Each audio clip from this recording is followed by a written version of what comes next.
All right. So real quick before we start this up, as you can see, we have video now. We're gonna get better quality. You're gonna see some. This is recorded after we actually tape this, so you're gonna see like buffering on Brendan's end. We're gonna get that figured out. He's got a different camera. It's all good. We got a different camera for next time that we're gonna set up, so it should be a lot smoother. But for now, at least you got some sort of video to watch. Yeah. So if you still just want to listen to us, hey, cool. Do whatever you want to do, regardless. But yeah, keep us open on the YouTube app. I know that's impossible, but try your best. Try your best. All right, now let's get into it. All right, everyone. This is episode 3 of Motor City Chirps. I know that you can tell something's a little different this time around. We are visible to your eyes. We apologize. I don't know if I like people being able to see our faces, but I mean, it's what the people want, I guess. Oh, it's what the people want. We're gonna actually fit in other teams today. I promise. Mm-hmm. We're gonna try to get this going around an hour, maybe every 15 minutes. Switch it up. We'll try our hardest. I know we want to talk about the Tigers so much. I mean, look at our attire. This was like, in as much as I will say, like, oh yeah, let me go. We're doing the podcast today. Let me go throw on my Tigers gear. This is like 90% of my closet. So like, I mean, that's just like, it's what you're gonna get. Yeah, I got the Harrow jersey, not the Tigers jersey, but I got the hat. Yeah. But all right. So yeah, Tigers. You want to start us off? Yeah, I mean, so since we recorded last, we went on a 4-game winning streak. Plus, we did lose 2 in a row that were very, very bad losses, but we'll try to keep that out of things. We'll start with the positives, I guess. We come home, we sweep the Orioles. Yes, that feels good. Are the Orioles good? No. But then you go to Tampa Bay and you win the first game there. I mean, what more can you ask for? Me and Zach went to the game with our ladies on Saturday for Star Wars night, which is pretty cool. Didn't see too many characters, I guess. We didn't really walk around. No Chewbacca. We're kind of assuming he died of heat stroke in the back before he even made it out to the field. Like, yeah, it was like 85. So it was a human in a Wookiee suit. Yeah. But yeah, we got there, sat down, watched the first inning, and then Mikey Pineapples got hurt, so that was fun. Hand exploded. His hand exploded. From where we were sitting. It honestly looked like it hit his glove. It sounded like it hit his glove. So when we saw him getting walked off the mound, we were kind of like, the fuck happened? And then I saw, the replay when I got home and all that kind of stuff. And, yeah. I believe that, he broke a finger, whatever happened. I mean, is that what the actual, they said he broke a finger? Yeah, he broke his middle finger on his throwing hand. So like, when we saw it, I honestly thought it hit like maybe his glove, if not hit like underneath his like catching wrist. Yeah. But if you watch the replay, it actually like he kind of shields his glove with his throwing hand. Smart, I know. And it hits him like right in the middle finger. He said, I could use this glove. Yeah. Or I got this throwing hand. I'll just put it right in front for protection. So stupid. But I mean, that leads me to my next point. I don't know if it's Detroit being cursed or our athletic trainer not doing their job correctly, but we have 74 players on the IL. We added one today, 4 of which are starting pitchers. So your opening day lineup was Casey Mize, hurt. Michael Pineda, hurt. Matt Manning, hurt. Tyler Alexander, hurt. And then you got Tarek Skubal, the last remaining guy that's healthy, which of all the 5, I'd rather have him healthy, I guess. But Yeah. I mean, it's just, or I'm sorry, I said Tyler Alexander. Also, let's just add Eduardo Rodriguez to the list as well today. I don't know if you watched the game today, but I actually missed the game today. Couldn't make it out of the first inning. He started. The bases, were loaded. He walked 2 guys, I think. Wait, Erod started today? Yeah, Erod started. Got nobody out. Bases loaded. Walked in a run, and then he got one out, and then he did this motion to the dugout. Athletic trainer came out. He was gone. And I think after the game, Hinch came out and said that there's like some issue in his side that has been bothering him lately. In his but side? I guess he still got to go. Yeah, it's like on his like throwing side. I know he's a lefty, so like something here that's been bothering him. And okay. So I guess they were trying to see, and it was bothering him in warm-ups. Because I heard leads me to the question: why would you start him anyway? Right, if he's feeling discomfort, especially with how things already been with this team. Why? Yeah, but I heard that his overall velocity has been down. Well, yeah, so that was in result because of his side issue. He wasn't able to throw as hard. So like I forgot who tweeted it today, but someone came out and said like his like fastball on opening day was like 95, 96. And his first pitch today was a fastball at 88 miles an hour. Yeah, that is clearly something wrong. They knew something was wrong from the first pitch, and then the fact that he couldn't get out of the inning called for the dugout himself. I mean, what are you going to do? So you got infinite people on the IL. You got Austin Meadows on the IL now with vertigo. Who fucking thought that was a possibility? And then you got Victor Reyes, just came off the IL, hits a double, limps to second, back on the IL. I mean, I would like to say, obviously I'm frustrated. We both are frustrated with how they've been playing this year so far. But you gotta keep that in the back of your mind. Like, dude, we got so many people that can't play because they're injured. I mean, the fact that what we've been able to do with our bullpen, with some of the arms that have been on the IL for the 60-day, Turnbull's still out. I mean, what do they expect us to do? But yeah, I think sure. If we had everybody healthy, I don't think our record would be much different, truthfully. Yeah. I think we could we'd still be in last place in our division. I'll put it like that. I don't know what our record difference would be, but the team still has a lot of struggles. Yeah, right now I think we're one back of Kansas City or something like that. Oh, well, who cares? We stink. Regardless, we'd be fighting for the worst spot with Kansas City because I know Kansas City sucks too.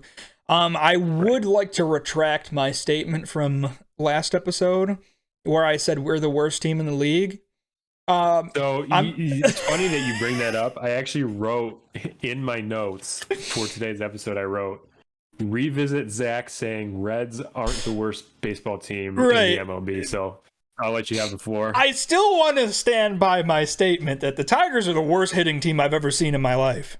I'm standing by that. Oh, that's extremely fair. But with what the Reds did against the Pirates, where you lose a game and the other team doesn't even get a hit, you win the trophy. Worst team in the league, no doubt. That's just you can only laugh as a Reds fan, I feel like. Like, there's disgust throughout the season for multiple teams like us, but when something like that happens, I think our kind of laughing thing is, dark humor as it is like, I feel like we can laugh every time one of our guys gets injured, because it's like, this is unbelievable. Like, this is just, how is this even reality? Every single one of our guys is getting injured. For the Reds, yeah, because we're cursed. For the Reds, it's that, like, they didn't get a hit. The Pirates didn't get a hit. They won the game. That's never happened before. That's the craziest shit ever. So it's funny that you say it's never happened before. I thought that was more shocking. This is the 5th time this has happened. Wait, this actually has happened? Yeah. This has happened. A team has won a game while getting no hit. And this isn't just this. Yeah, so 5. All right. Well, it looks like I didn't do my homework, but I mean, it's still like, I don't even know how that's fathomably possible. Yeah, even I mean, you got a guy who's a rookie, by the way, one of the top prospects in MLB, throws 101, 102 gas, goes 8 innings, and I was actually watching. I was like following the game on my phone, and in the 8th inning, he went out to pitch. He was already at 106 pitches in the 8th inning. He's just, I mean, it's the Reds are like, fuck it, go out there. I don't care. Yeah, his arm is literally dangling by a thread. Yeah, he walks the first 2 batters on like 9 pitches because they kept fouling him off. So he's sitting at like 117, 118 pitches. They're like, dude, we have no other choice. We got to take you out. From that, that's different than the Kershaw one. I understand that. Oh, yeah, that's way different. 60 pitches. You're the Los Angeles Dodgers. I mean, whatever. I guess I could, I get it in one way, but the same way, why would you not just let him go? Whatever. But you got a guy, you suck. This is like this is the type of guy that you want to build around your entire franchise. Yeah. You're the Reds. Maybe not, don't keep him out there for 120 plus pitches. So I don't, disagree with them taking him out. But then when you have a guy coming in behind them that walks another guy and then gives up a routine grounder that they just couldn't make the double play and they score and you lose 1-0. I mean, what more can you do? And it's go ahead and keep talking. I want him looking it up right now. I'm like the last time this has happened. I just like it's really. I mean, we can relate. Being Detroit sports fans, we can heavily relate. But Reds fans, I feel like more now than they've ever had. It just sucks being a fan of a team, and there's just no hope, and it's so early in the season, and there's just nothing good is going to happen.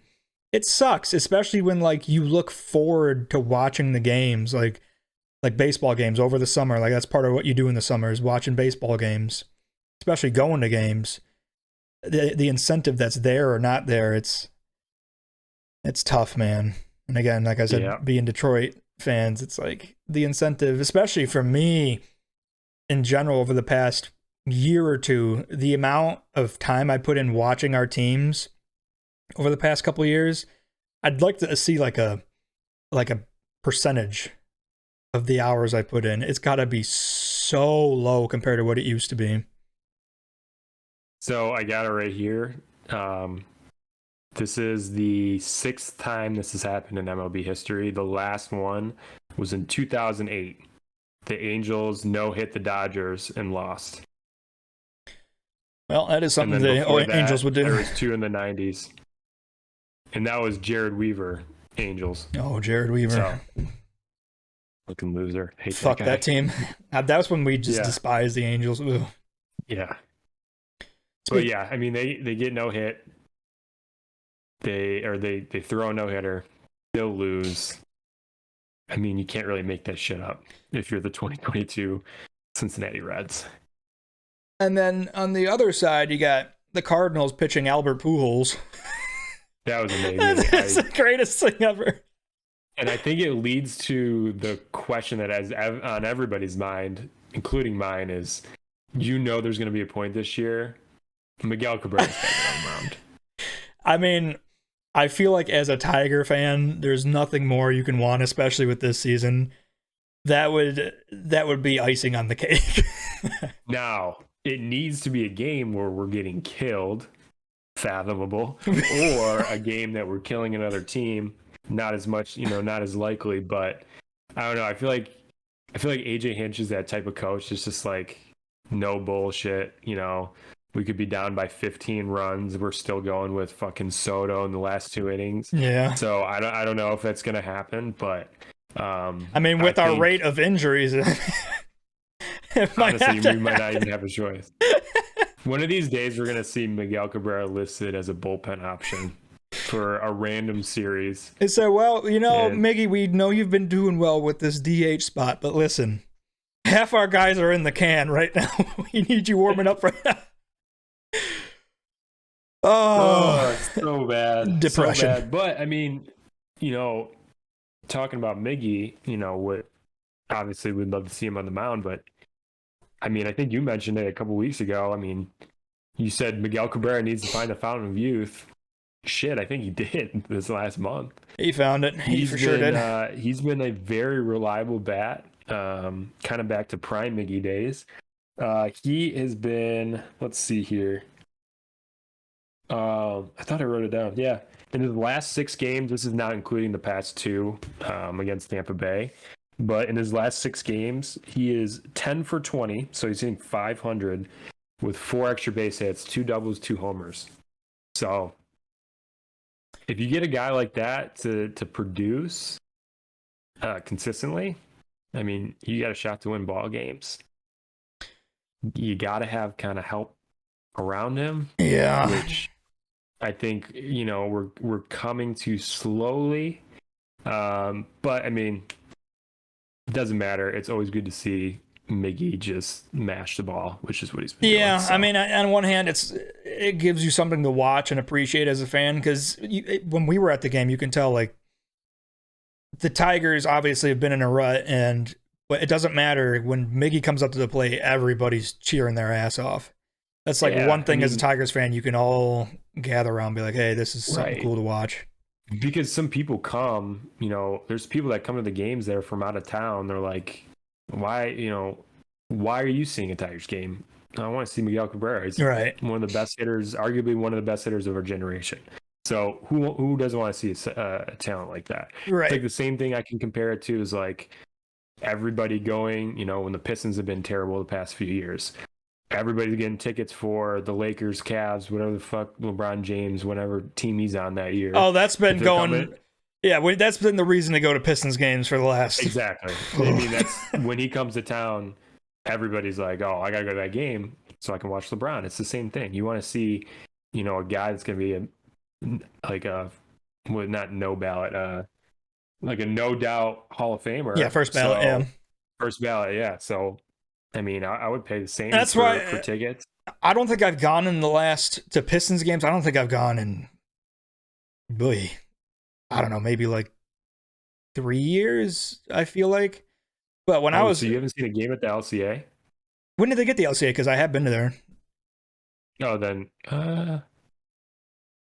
Didn't they get it 4 years ago, maybe? Was it? 4 years ago? It must have been their first season they had it. I don't fucking know. I was in college, so I think whatever it was. Regardless, I wasn't going to a Pistons game to fucking be happy about the Pistons. I was going there to see Giannis, any superstar. Not that I went to that many games in general back then, but, it's... Don't even want to talk about it, which we will, though. I think that's a little segue we can make. But, I mean, I hate to say it, like, when your teams suck, sometimes that's the only thing you can look forward to. To the other players. Exactly, and that's sad. But, I mean, wrapping up Tigers, won 4 in a row, then lost 2 in a row. Pretty bad. Offense still sucks. Torque played very well today, double and a homer. So he's kind of getting back into the swing of things, which is good. But, I mean, we go to Cleveland. Might be a rough series. Cleveland's had our number for the past 3 years. Cleveland's had our number for the past 10 years. But the thing with Cleveland this year is I could see us taking one, because Cleveland's kind of like... I agree. This season. I agree. I think it's the first game because we have Screwball on the mound. It's like... That's going to be our chance. It's like when you throw, back 4 or 5 years ago when you're like, Verlander's on the bump today. You're kind of like, oh, you should win today. Except that's kind of how it feels when Screwball ever takes the mound. So except they never hit when Verlander would pitch down. That was the issue back then. Yeah, that's true. that and he would always love to give up homers in the first inning. He was a big first inning tank guy, and then he just locked down the rest of the 8. So but continuing, Screwball's been incredible. Should get one tomorrow. And then, yeah, I don't know. Cleveland can hit the ball. We can't. So, I mean, that's just a story as old as time. Yeah. But back to the Pistons, we got the 5th pick in the lottery. Yeah. I'm not too excited about that, because the thing with the NBA draft is like, it's already a big enough don't know about the lottery picks. Maybe one of them will turn out, because a lot of times none of them turn out. It's really weird, the NBA draft, because the big thing is so many guys come out of college and they're not ready. And I think that's been another issue with the league over the past few years, is it's a younger league, and that's not necessarily a good thing. And that's why you see these teams with a lot of talent, a lot of young talent, that have pretty good regular seasons, but then once they get to the playoffs, they just crumble. And that's because the experience definitely is better. I mean, look at the Miami Heat are kind of weird because they have quite a few young guys, but they also have Jimmy Butler, Kyle Lowry. They have those guys that have been there before. And then you could also say the same thing about the Suns. You had Chris Paul, right, who's just a choke artist in the Chris playoffs. Paul is he can't do anything in the playoffs. And then Devin Booker just didn't show up the past 2 games. That really surprised me, and it was I think it's because he played with fire by angering Luka. And let's just you don't anger the Slovenian. Let's talk about Luka for a second. I'm really glad, because I think everybody was in the same boat, that it was Suns Mavs easy series. I was thinking the Mavs might get 1 game. And a big issue with the Suns is Chris Paul, like we just said. He's one of the greatest point guards ever, offensively and defensively. But Christ, man, when it comes playoff time, I know he's had a huge issue with injuries, especially his hamstrings. But there's just something that happens to some players when it comes playoff time. I don't know if they're just out of gas. I think that's an excuse, because they go to the playoffs. They go to the playoff. I think nobody gets more nervous than James Harden. James Harden, when he gets to the playoffs, it's a completely different player. The thing with Chris Paul is, like, you can count for at least over half the time he's going to do his thing. I'd say probably 75% of the time he's going to do his thing. But it's those elimination games with Chris Paul that he just won't show up. Whereas James Harden, my God, it turns playoff time, he's dog shit. He goes, and it's not even like the fact that, like, he plays horrendously. It's the fact that, like, I don't think his play style, he doesn't do it as much anymore ever since he left Houston in general, but he went from this guy that took so many shots a game, finessed the refs beyond belief, went to the free throw line more than anybody. And at the end of the day, he is putting points on the board. But when it comes playoff time, he's not even putting those points on the board anymore. So regardless, like, his play style in the regular season, it was not the correct play style you want for the playoffs. But at the same time, like, it's better than quite literally doing nothing. Yeah, and I think a guy like that too, where I feel like a lot of teams in the league have shifted towards the same thing. We're having that one superstar that cares of the ball, everything revolves around him. Right. When a guy like James Harden gets in the playoffs and he's having an off night, that's game over.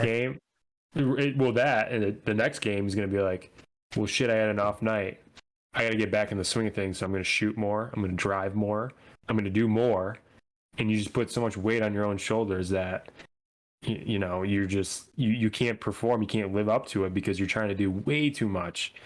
And obviously he's an assist god at some point. So, I mean, he can dish the rock, but at the same time, I mean, I feel like he puts a lot of weight on his shoulders where he's like, well, if no one on my team's scoring, including me, I'm going to be the one that takes over.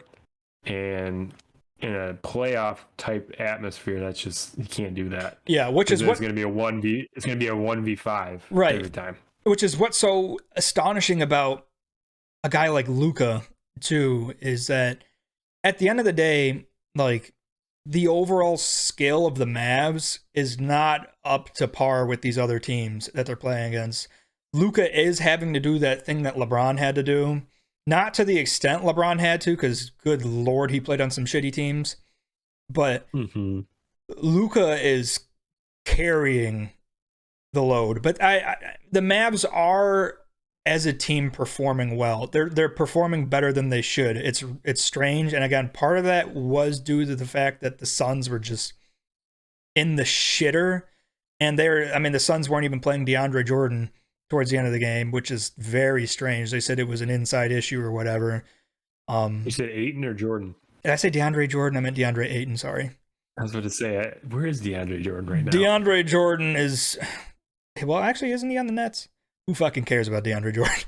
I thought he was, but they also have Drummond. I don't know. I don't know. It just... we could go on a tangent. Regardless, my bad. DeAndre Ayton not being in the game is really strange. If you're not going to have him in go ahead. I didn't actually hear that. So they said it was like an inside issue. That's what I think they said post game. And then I was talking to Steven, and Steven heard that it was DeAndre that said he didn't want to go in or something, but Steven didn't know about that either. He said that was just a rumor, so he didn't know. Was that did that happen to be when they were down 40? I have zero idea. I find it weird regardless obviously as a player, if you're not wanting to go in, 100%. that's bad vibes. That's really bad vibes. 100%. And there's rumors that the Pistons are going to be a good landing spot for DeAndre Ayton too. And I'm like, if he's that guy, I do not want him anywhere close to us. But on the other hand, as a coach, you got to make them go in the game, man. I agree, but at the same time, you know how hard that probably is. I get it. To tell another grown man get in the game. I get it. You know what I'm saying? I understand, and it's in the NBA, it's the players' league. They do what they want. But at the end of the day, I don't care what league it is, what sport, a coach has to coach. A coach tells who comes in and who comes out.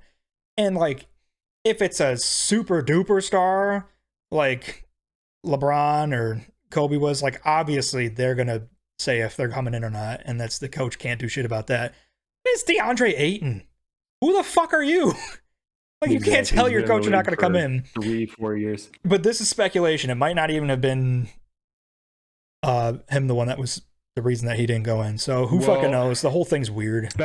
Speculation aside, I did want to ask, how do you feel about the whole DeAndre Ayton to the Pistons rumor? Well, like I just said, speculation aside. That never happened. We'll just say never happened. The Suns lost on a buzzer beater by Luka. I think... he's a really good player. He's got all the skill in the world. I think his issue is he needs to mature. I think that's one of the bigger issues to have.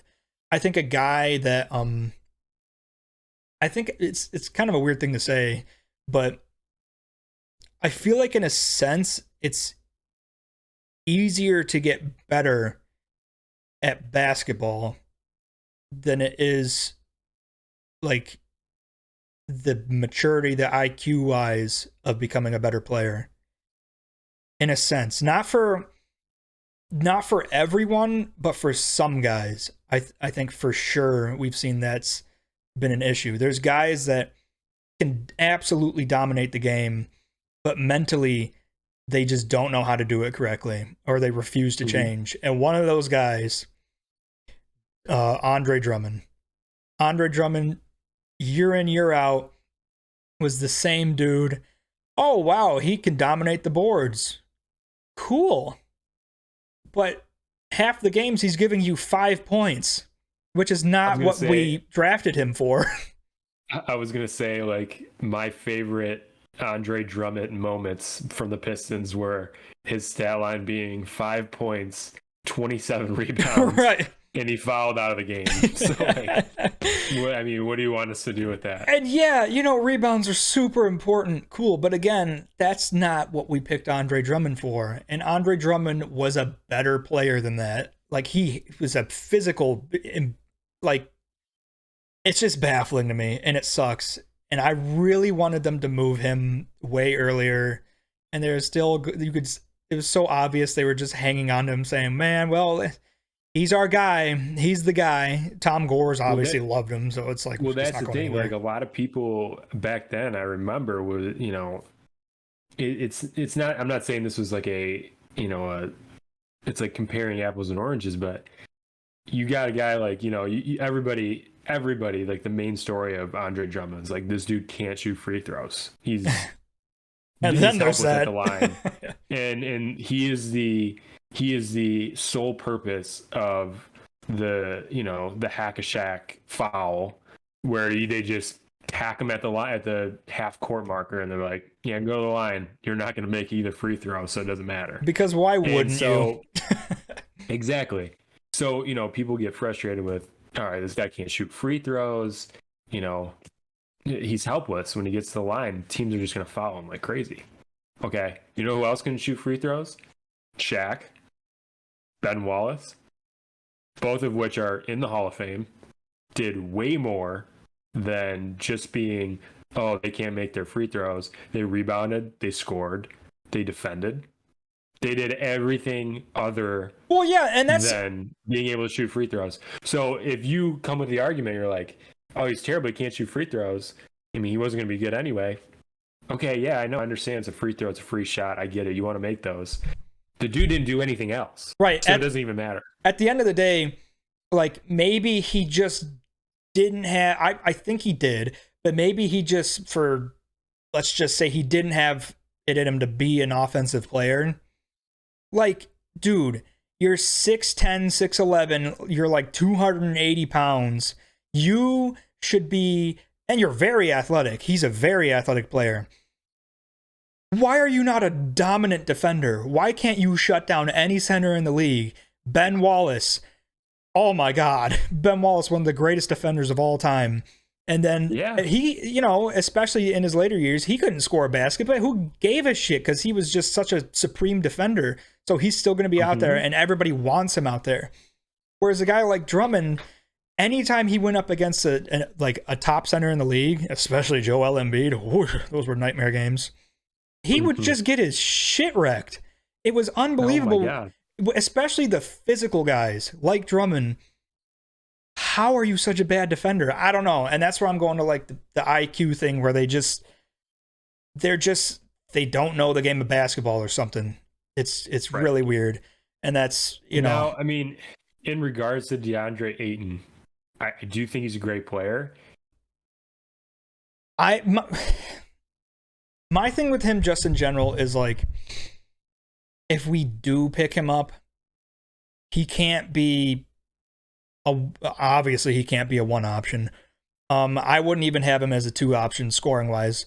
I think he would have to be 3 at the highest, just because of that fact that, like, I don't know, there's something maturity wise or something that I don't think, again, he's really young still, so right. You can't completely count him out, but at this moment right now, I think he's got a long way to go maturity wise.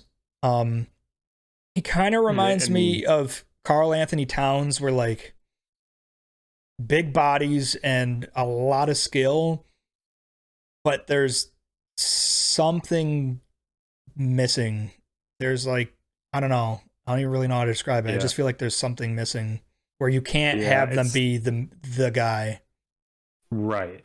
And like, that's kind of what happens with big guys too. I mean, you could probably you could probably count on one hand how many big guys are the number one player on their NBA team. Joel Embiid. I mean, it's funny on one hand because the big guys are the guys running it right now, but again, there aren't that many in general. So I get what you're saying. Right. Yeah, it's literally Embiid. You got Jokic and Giannis. Giannis, I guess, more of a power forward. I'm talking about like centers. You're talking about yeah. But yes, are centers important? Absolutely. But do you want him to be a number 1-2 option on your team? I mean, it's just not likely. There's not many Joel Embiids. There's not many Nikola Jokic out there. It's just not. I mean, it's not a possibility. Now, it does depend how much money the Pistons are willing to give up for this guy. I don't want this to be a max contract type. I mean, fuck no. I don't know how much cash we have, but I could be wrong. Oh, we got money. Bagley, I think Bagley was only on a 1-year contract, right? I can't Do remember. we have to technically extend him? I can't remember with Bagley. The whole thing with him was like a minutes thing where if he played a certain amount of minutes, then we'd have to give him a bigger contract, but he definitely didn't. So I think we're good on that aspect. Yeah. So it's basically like if you go out and spend that much money on a guy like DeAndre Ayton, what are you going to do with the Marvin Bagley that you just picked up? And I mean, I don't hate the idea of having them both on the court at the same time. It's always good to have a backup option. But then that pushes out another Detroit kind of favorite guy, that Isaiah Stewart, who honestly, not my cup of tea. I don't think he's been playing. He's been under par for sure the past couple of years. Yeah. So I don't know. Do you get rid of a guy like that? Do you keep a guy like that on the roster? I feel like there's some pieces that we would have to move to make it happen. Am I against signing him? No. But at the same time, I mean, it's all about how much this guy's, what he wants in a contract. And if we have the cash to do it, which I know we have a lot of cash available, but I think it's a big risk putting a lot of capital into a center. It's different if it's a point guard. It's different if it's a shooting guard, power forward. If you're putting this much money into a 7-foot center, it's a risk, in my opinion. It's just me. I don't necessarily think that. I mean, my thing with the Pistons specifically is like, we drafted Cade. We have to be all in on Cade. He's got to be our guy. He's got to be the guy bringing up the ball. I've heard way too much shit about like us getting another, like a point guard. If we get any type of point guard, it should literally just be a guy to come in off the bench to run the offense when Cade isn't in. Cade has to be the player that's running the offense. Like, yeah, he's a good off-ball player too, but he's got to have that LeBron role, that Luka role, where he's a forward playing the point guard, because he has that IQ, he has that passing ability, and he's a good floor general. Right. If we are to draft a guy like Ivy from Purdue, where if they were to try to get him and mold him into, because Ivy's a guard, he's a 6'4" guard, and he's a better scorer than he is a playmaker. But he's very athletic. Yeah, if they were to try to mold him too much into a playmaker, like if we get him, they need to just say, "Hey man, you're here to score the ball. Make your passes when you're going to make your passes, but we have you to score the ball, because Cade's running this offense. We don't need Cade doing so much shit off the ball. I don't like that. I don't want that for him. That's my big issue with them trying to develop Killian still, when Killian's showing, I don't know what the fuck's going on with him. But I think defense. My vibe with Killian is like my vibe with Drummond, where let's just get him off the team before his value's like too low. That's how I see that, because people know Killian's still really young, and he shows sparks of potential. I think we can actually get things back for him. But if we keep him on the team, he's not. As a Detroit fan, we should know that it's really not going anywhere with him. Having Cade is going to stunt his growth. And I think with him, though, it's like, it's either, like you said, before that value drops, try to get something, out of it with another team, whatever you do. I think that's one option. Or, I mean, the biggest thing that I see with these playoff NBA championship contenders is they are so deep. They have 10 guys that can play at any time. That's what I was going to say. Go ahead. No, go ahead. I was going to say, if you develop a guy like Killian to be a 6th, 7th man, come off the bench and get some garbage minutes, I mean, that's a good guy to have kind of run your bench, run your offense when you got to get guys like Cade, Sadiq, whoever we pick in the draft a rest. and kind of develop that way. But at the same time, there's a lot of teams out there that would definitely pick him up and start him right away. So, maybe it'd be better to kind of go out and try to find I get that. I get that aspect, but I would prefer a guy like that to be a veteran point guard to come in. And like I said, when Cade's on the bench to run. Not Corey Joseph. Can't stand Corey Joseph. He was supposed to be that veteran guy. Different guy to come in and run that offense when Cade's on the bench. I think Killian basically his whole offense is just being stunted right now, and he's not a scorer. He's a playmaker, and he makes good playmaking moves. But I don't want to see him get too many minutes. I don't want them to rely on him for anything. He can defend and he can shoot the three occasionally. That's like about it. That's doing him way too much justice. I feel like the 3-ball thing. Well, it's like I said, it's occasionally. Yeah. Like he can hit open shots, but I mean, the dude is he lacks so much. But I don't want to say ball skill because I mean, I can't handle a ball like he can. But being drafted as a point guard, you look at guys like John Morant. You look at guys like even Chris Paul now, Kyrie. They can handle the ball. They can facilitate. Oh, as a point guard, that's like the most important thing. Don't fucking turn it over. Killian Hayes just can't do that. It's just not. I think I hate taking chances on these guys. Yeah. I say this with like, I know there's the Lukas, I know there's the Jokic's, these foreign guys that are very, very good at basketball. I hate taking chances on a guy that didn't play in college, got him from France. Like, this guy's going to be a phenom. Like, I can't trust those. That's why I can't trust all this Shaden Sharp talk. I don't know if you know who that is. I haven't heard too much. So his name's Shaden Sharp. He's supposedly 5th overall in the mock draft going to the Pistons. He is a 6'5", 6'6" shooting guard. Oh, I don't think I've heard anything about him then. Yeah, so he's from Canada. Okay. And played, in high school, and then out of high school, he went to Kentucky, and he was the number 1 recruit in his class, and then he reclassified, so he went ahead a year, and he started at Kentucky in the spring semester, and so he was practicing with the team and everything like that, but John Calipari, head coach, basically was like, I mean, you joined too late, we're not going to play, we're not going to put him on the floor, he's going to be in every practice, whatever. Still top 5 pick in the draft. Just that's where his ceiling is. Yeah. And very, very good. And it was always up in the air if he was going to go back to Kentucky to actually play. And he said, no, fuck that. I'm just going to go straight to the draft. It's a top 5 pick. He's got a high ceiling, like I said, but a guy like that worries me. And you have all these people on Twitter. I read it all day today at work. Shaden Sharp, he's the guy. He'll compliment Cade, blah, blah, blah, blah.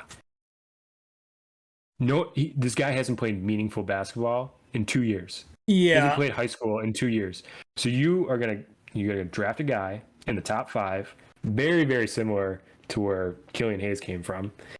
And you're gonna say, yeah, that's our guy in the top 5.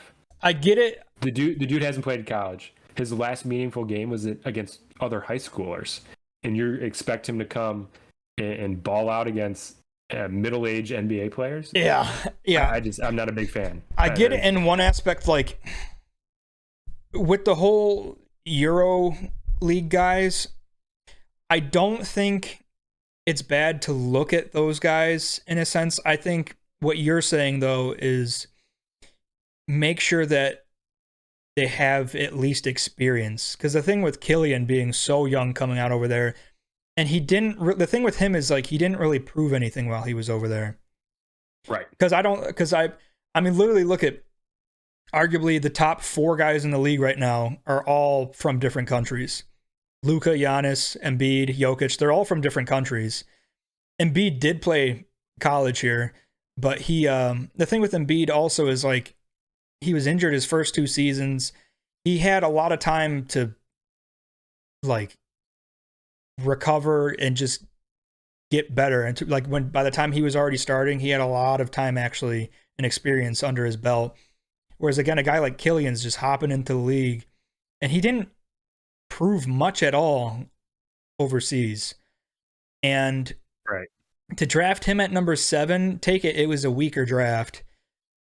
But to draft him number 7 overall, it was a bad move. I mean, hindsight And against 2020, but and I think that would be a very, very similar move to do that with Shaden Sharp.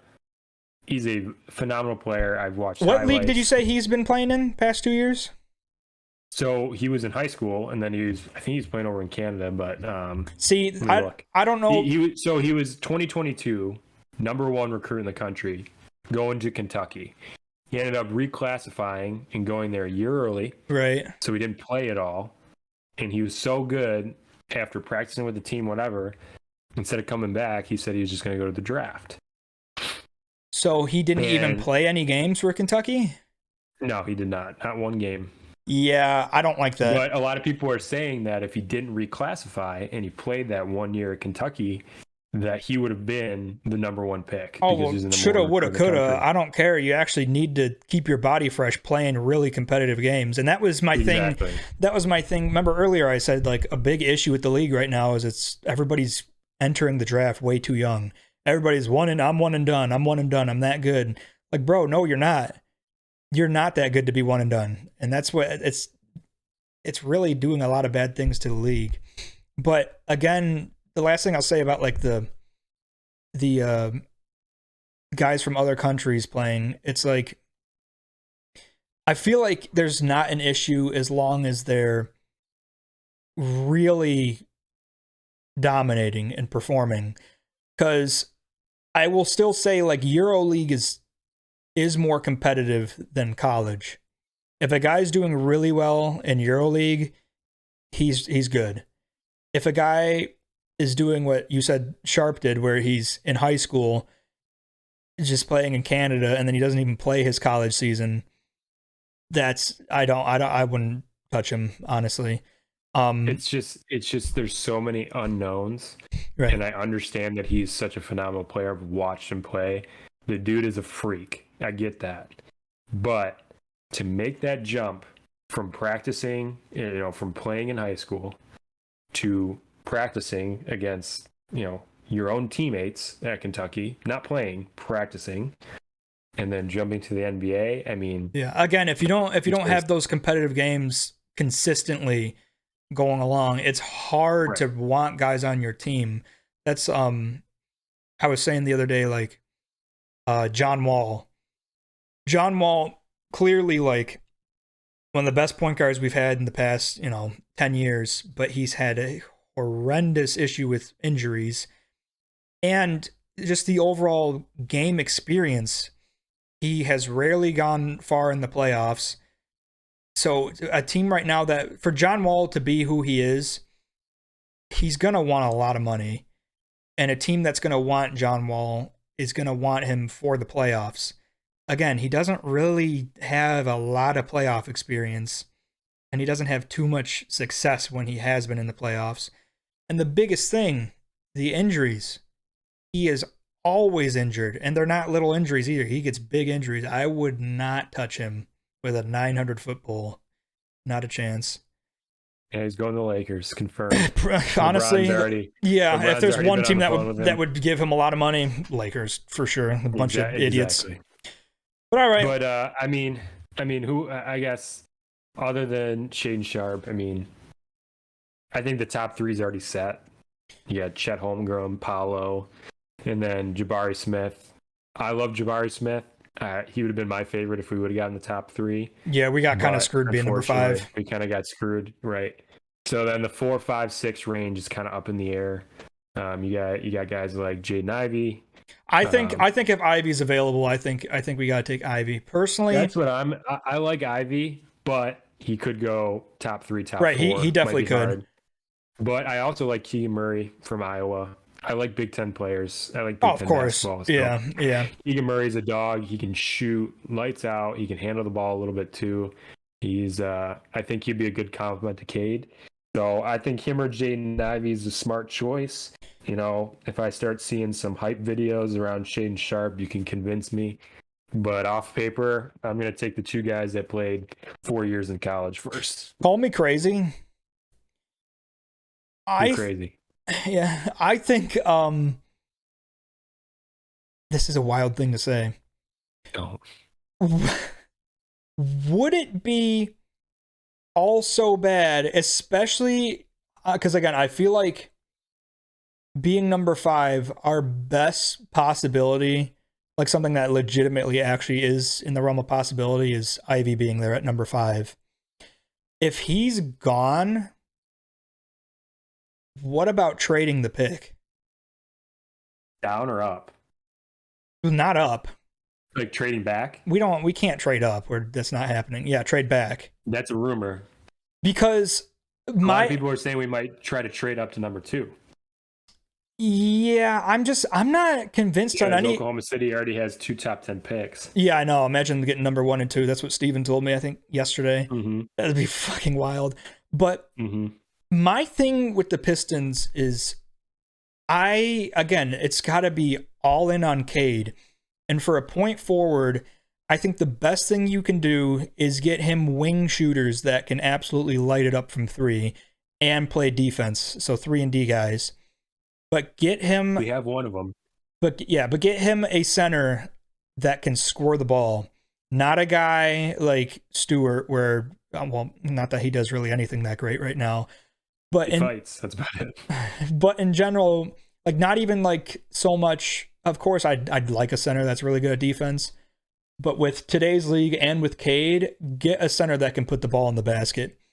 And so if you can get 3 and D guys and a really good center, I think that's the best thing you can get for the Pistons. That's why I'm like,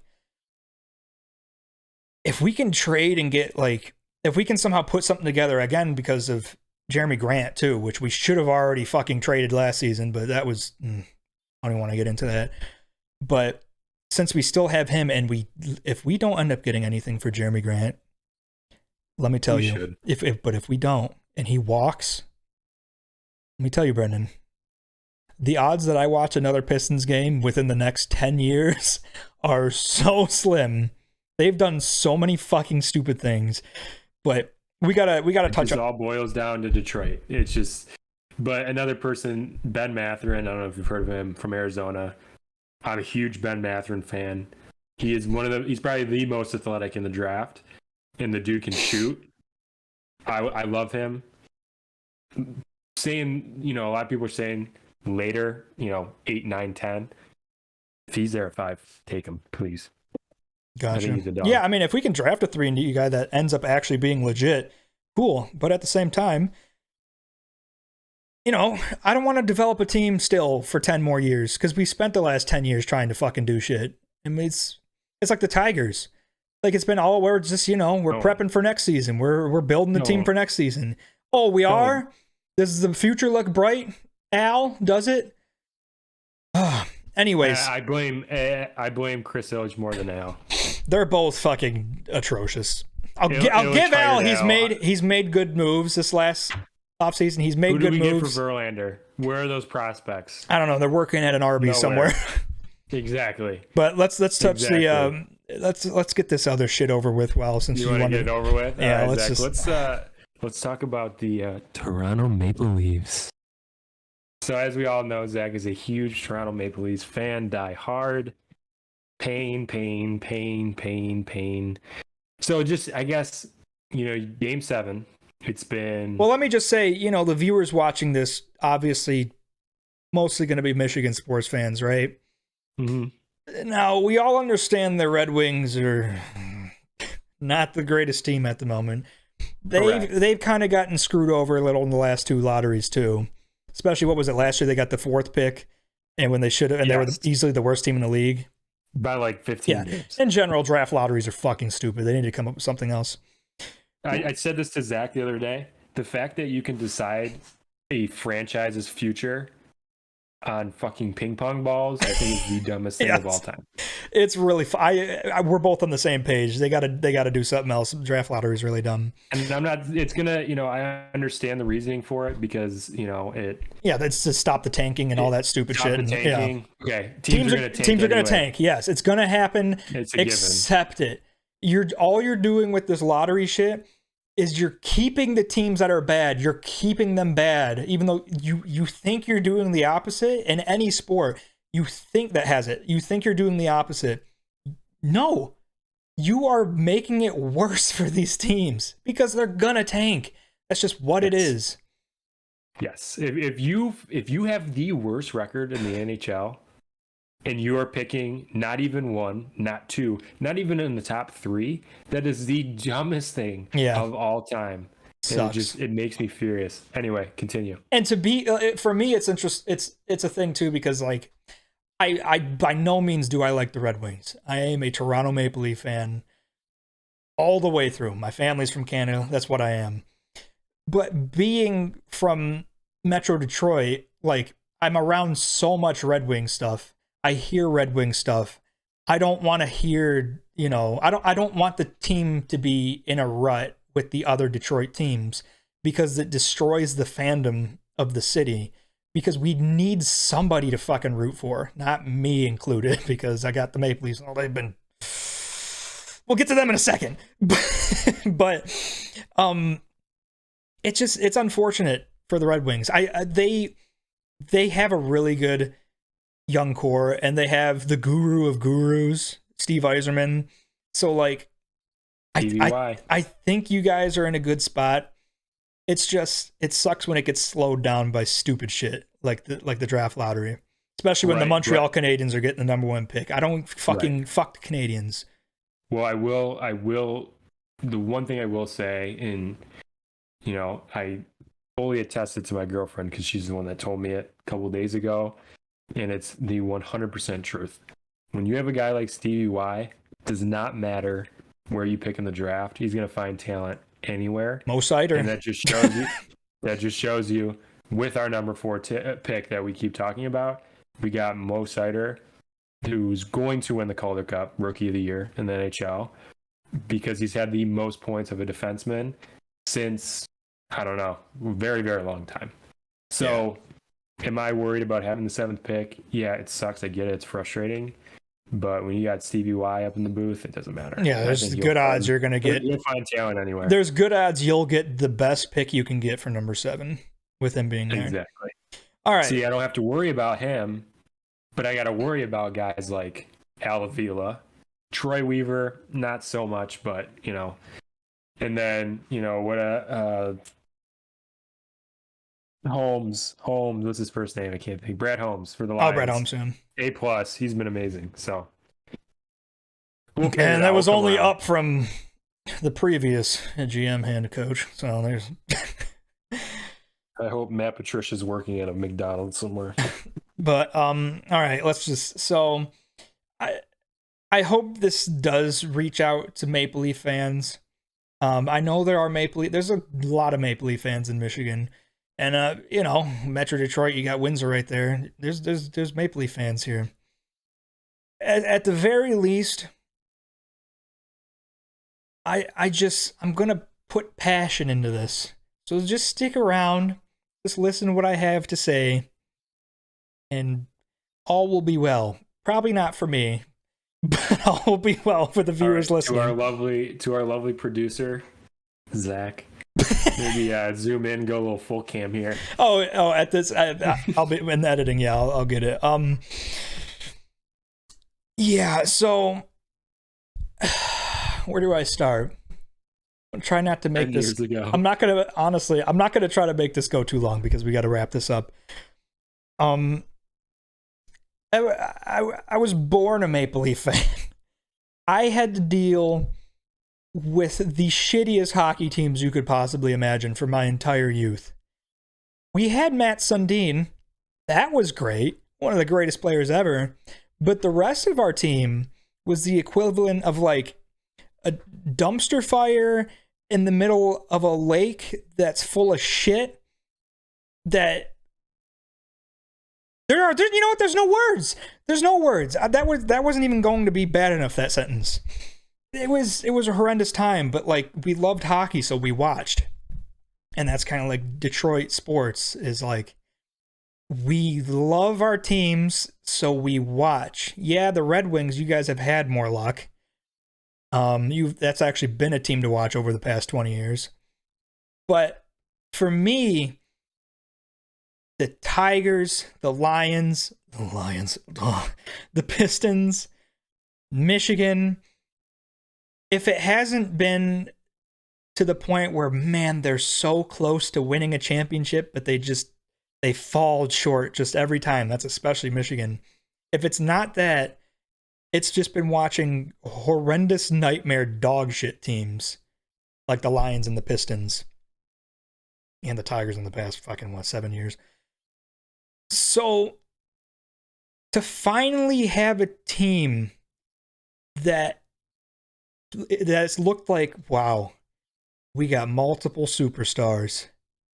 We have over the last few years, and I'm talking about the Maple Leafs, over the last few years, we've done this stupid shit where we can't make it out of the first round, but we still have improved, if anything, roster-wise. So the hockey this year has been the best hockey I've ever watched in my life.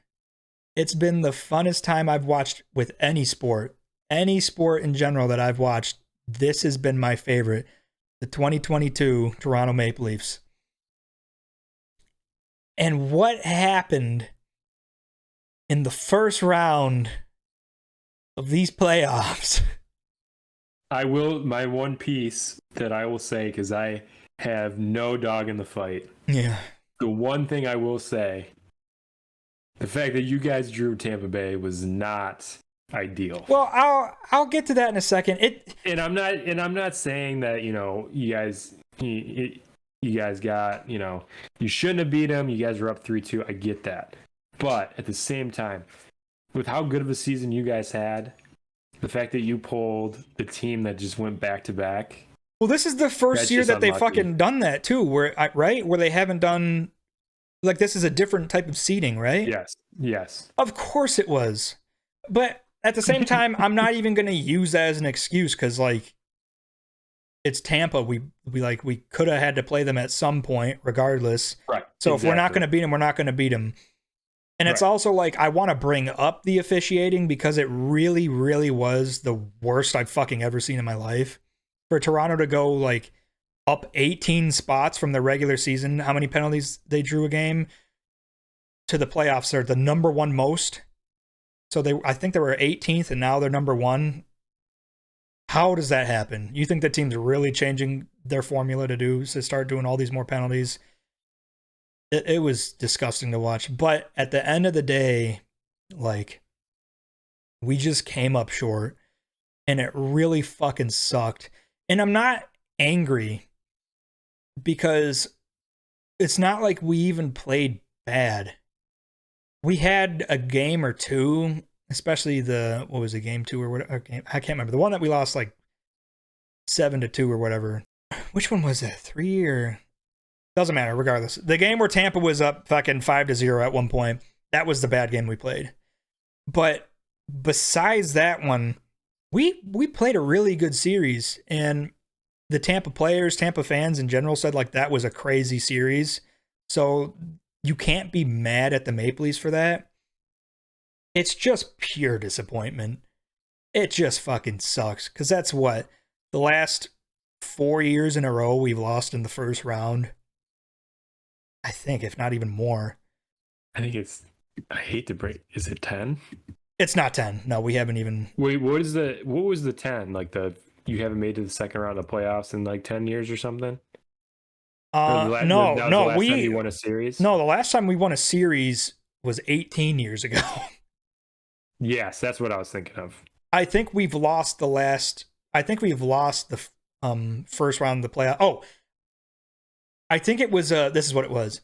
It was losing in a game 7, I think, for the last 4 years in a row in the first round.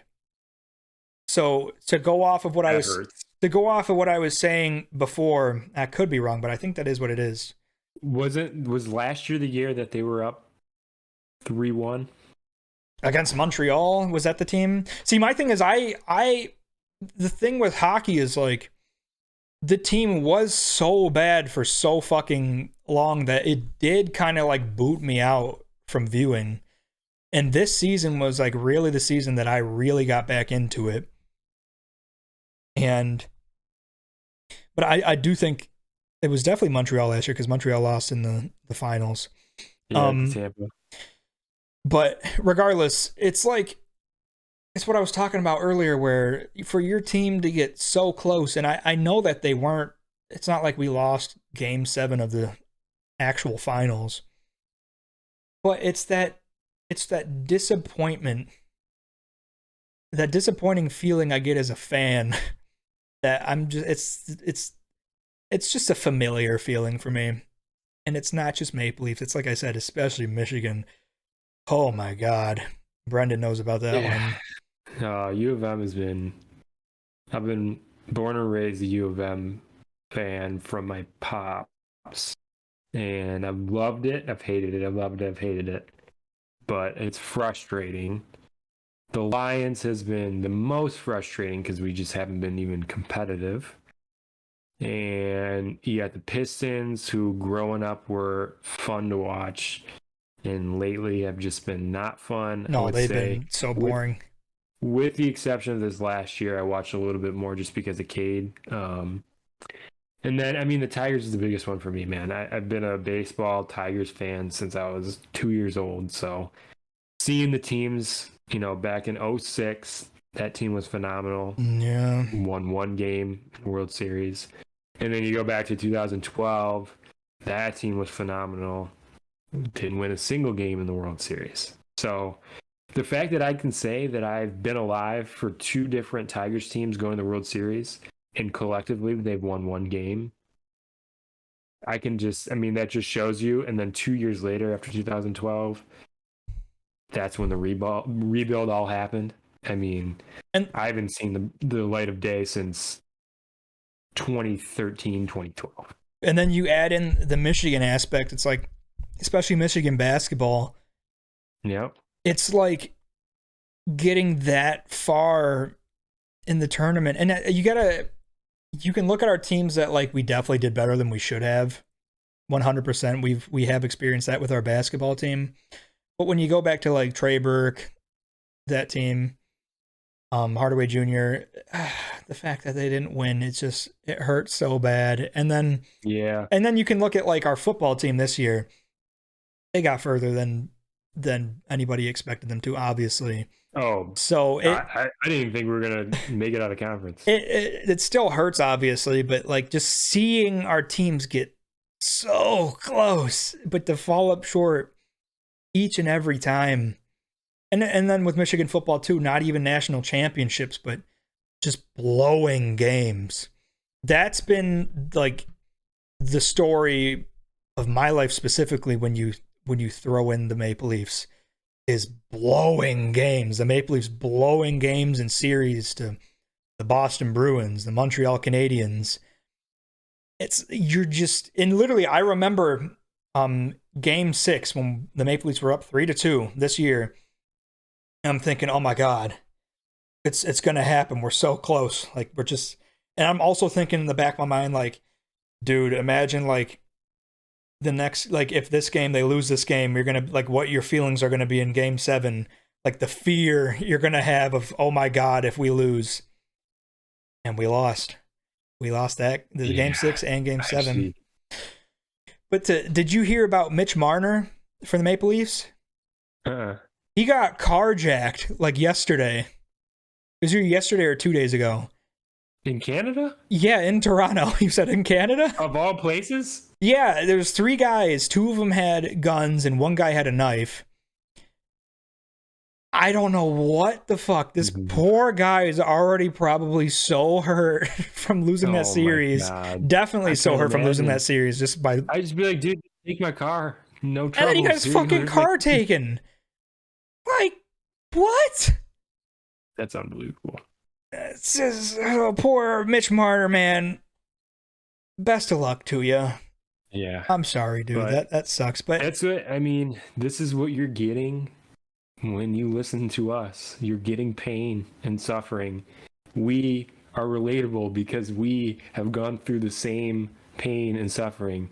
And me and Zach are the exact same. We root for the same teams, with the exception of the swap the Maple Leafs and Red Wings. But at the same time, it's been the same pain and suffering for those two franchises. Yeah, and I don't want to say the same. I'm assuming for you though, because the Red Wings aren't one of your more main teams. You've gotten into the Red Wings more over the last few years because of Ryan, right? Correct. So your time experiencing the Red Wings hasn't been too fantastic. Now, I did, when I was a kid, my parents are both Red Wings fans. I was named after Brendan Shanahan. So, that's interesting. Yes. So I did watch, I watched their cup runs back, in early 2000s.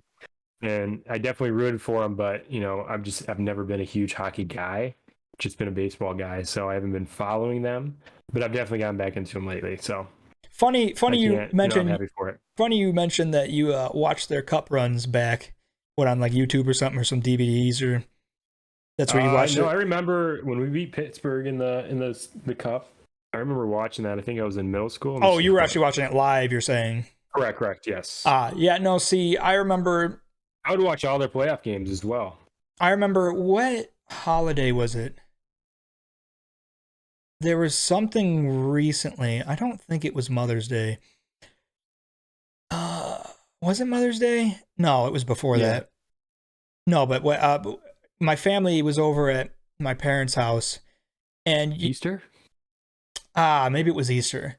We were over at my parents' house, and you know what we did is we watched some Maple Leaf Stanley Cup Finals games on YouTube. You can find them from 1964.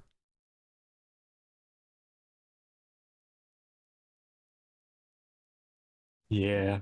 Not our last win. Our last win is not that far back. It's only 1967.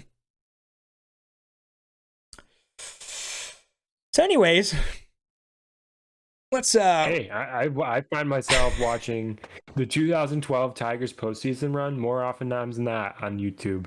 It brings me happiness. I see prime Miguel Cabrera. He's young. I'm happy. It's beautiful. And then sadness for the next 7 years. You just try to live in that nostalgia. You see what two teams are doing to us, Detroit? You're making us just go back to nostalgia. This is a message to all the owners of my teams. What the fuck? Just what the fuck? Do something. I'll say the Maple Leafs, I don't want them to change much. I think literally it's just something that's just got to happen just as they get older, and maybe a roster change. Matthews, he's terrible. Get him out. He's a cancer. Get him off the team. Fuck you. Literally, the roster, I love our current roster. If anything's going to happen, just change like maybe one guy or something like that. I don't want to see much change. But for my other teams, and then so now Brendan's teams, guys, do different things. Just do, oh my God, just end our suffering. Just, you know what? Move the teams. Send them all somewhere else. Send them. No. Send them all somewhere else. I'm moving anyways. I don't care. No, I know. Even when I move, I'm fucking rooting for Detroit still. I know. It's just it's never ending suffering. I've passed on from generation to generation. Yes. My dad went through the same suffering for his teams back then. And our children will go through the same thing. Maybe not so much. He actually had some pretty good teams. Whatever. But yeah, it's just, it sucks. I want to see a championship in my before we're dead. Well, no. I've seen championships, since I've been alive. I can't say I haven't, but I want to see a Tigers World Series. That's number one. I haven't seen one of those. Obviously we've gotten, I've seen Wings Cups, Super Bowl. You can just mark that off the table. I've seen a NBA championship, but at the cost of what, 12 years ago? I mean, come on.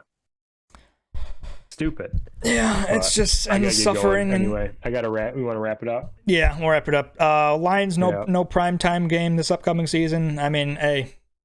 Who's surprised? It's the Lions. Do better. Yeah, I mean, I think it was either you or someone I saw said it best.